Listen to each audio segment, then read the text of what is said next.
معقول الفنان عادل إمام ضحك في جنازته ورغدة صرخت في وشه وليلة الدفن انهار الزعيم عادل إمام؟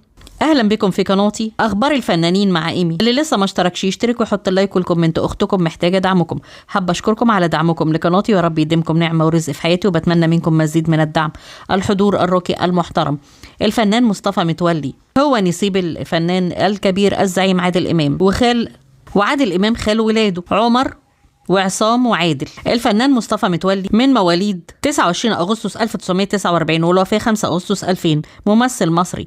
ولد في مدينة بلة بمحافظة كفر الشيخ، وتعلم في معهد الفنون المسرحية ليتخرج منه ممثلا. تمكن من إيجاد موقع متميز له، إذ أنه عمل بالمسرح المدرسي، ثم عمل في مسرح الحكيم بعد مسرحيات مثل يا سلام سلم الحيطة بتتكلم، وأدى الكثير من الأعمال السينمائية والمسرحية والتلفزيونية. شارك مع الفنان الزعيم عادل إمام في العديد من الأعمال الفنية، أبرزها مسرحية الواد سيد الشغال اللي حققت نجاح كبير على المسرح وكذلك بعد عرضها على التلفزيون، إضافة إلى أفلام جزيرة الشيطان وبخيت وعديلة والإرهاب والكباب وسلام يا صاحبي. وكان آخر الأعمال اللي جمعته بالزعيم عادل إمام مسرحية بودي جارد. استوفى مصطفى متولي بعد انتهاء عرضها في إحدى الليالي يوم 5 أغسطس عام 2000 في خبر صادم شكل صدمة لجميع فريق العمل الوسط الفني أجمع.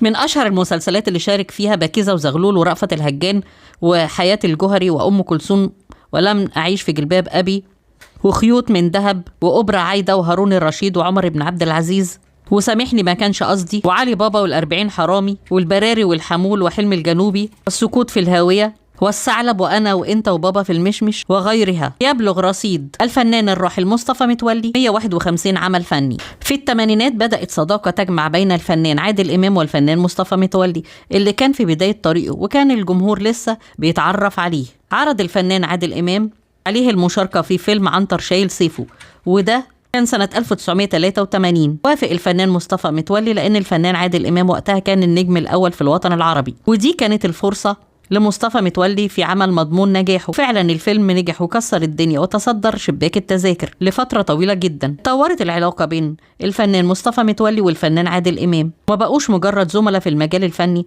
بقى بينهم علاقات عائلية وسهرات وزيارات. وكان الفنان مصطفى متولي حاسس ان عادل إمام اخوه بجد. وفي مرة وهو موجود عنده في البيت شاف اخته الآنسة إيمان اللي خطفت قلبه من اول نظرة. واليوم ده ارتبك مصطفى متولي واستأذن من عادل إمام، ساب الزعيم وروح. فضل يفكر طول الليل في الآنسة إيمان أخت الفنان الزعيم، حاسس إنها هي هتكون من نصيبه. وقتها قرر خلاص إنه هيطلب إيديها من أخوها الزعيم، بس إزاي وهو إنسان خجول. تاني يوم قابل الفنان الزعيم عادل إمام وكانوا بيتكلموا عن تفاصيل فيلم جديد. الفنان عادل إمام اتفق معاه إن هو هيقابله عند المخرج أحمد السبعاوي، ولكن مصطفى طلب من الزعيم تأجيل الميعاد لأنه عايز يكلمه في موضوع تاني. ولما قعدوا لاحظ عادل إمام إن مصطفى متولي مرتبك ويتصبب عرق، مش مجمع كلمتين على بعض. ولما فتح عادل إمام الكلام لقى مصطفى متولي مش مجمع خالص، بيجيب كلمة من الشرق وكلمة من الغرب، لحد ما قال له الزعيم في ايه يا مصطفى؟ رد مصطفى وقال له انا قررت اتجوز. ولحظتها فنان الزعيم خده في حضنه وقال له يا ألف نهار أبيض، ألف مبروك، ألف مبروك يا متولي. اتفاجئ عادل إمام من رد فعل مصطفى متولي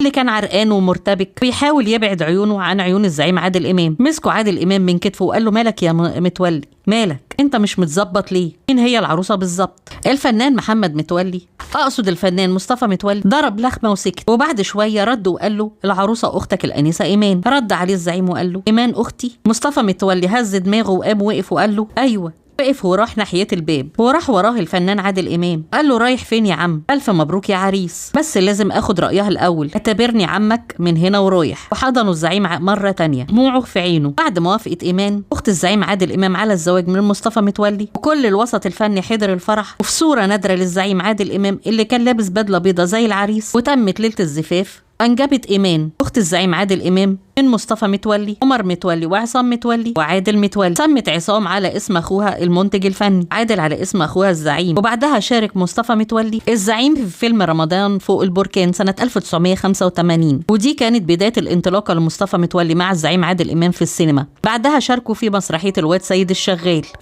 مسرحية الواد سيد الشغال اللي استمر عرضها وتقديمها لأكتر من 8 سنوات على المسرح، وهي أطول مسرحية استمرت على المسرح في تاريخ مصر. وبقى الفنان مصطفى متولي رمز التفاؤل وتميمة الحظ للفنان عادل إمام. اتفائل بيه عادل إمام في أعماله الفنية. الجمهور كمان كان شايفهم ثنائي مميز وناجح، عملوا مع بعض أفلام كتير. وبعد مسرحية الواد سيد الشغال تقريبا سنة عملوا مع بعض فيلم سلام يا صاحبي سنة 1987، وحنفي الأبهة وجزيرة الشيطان والمولد. في أغسطس 2000 والزعيم عادل إمام كان بيعرض مسرحية بودي جارد، وبعد ما خلصوا عرض المسرحية سهر عادل إمام ومصطفى متولي، وكان معاهم الفنان سعيد عبد الغني ومحمود الجندي. وكان يوميها مصطفى متولي طبيعي جدا روح لبيته بعد السهرة الساعة 3 فجرا، وفضل عادل إمام سهران مع سعيد عبد الغني للساعة 4 الفجر. وجاله تليفون من أخته إيمان وقالت للزعيم الحق لي مصطفى في المستشفى. وطبعا الزعيم جري بسرعة وحصلوه أبطال المسرحية، ولكن للأسف وصلوا متأخر. كان مصطفى متولي وفاته المنية عن عمر هذا 51 سنة. أول ما دخل عادل إمام المستشفى لقى أخته إيمان منهارة من العياط معاها أولادها. الزعيم على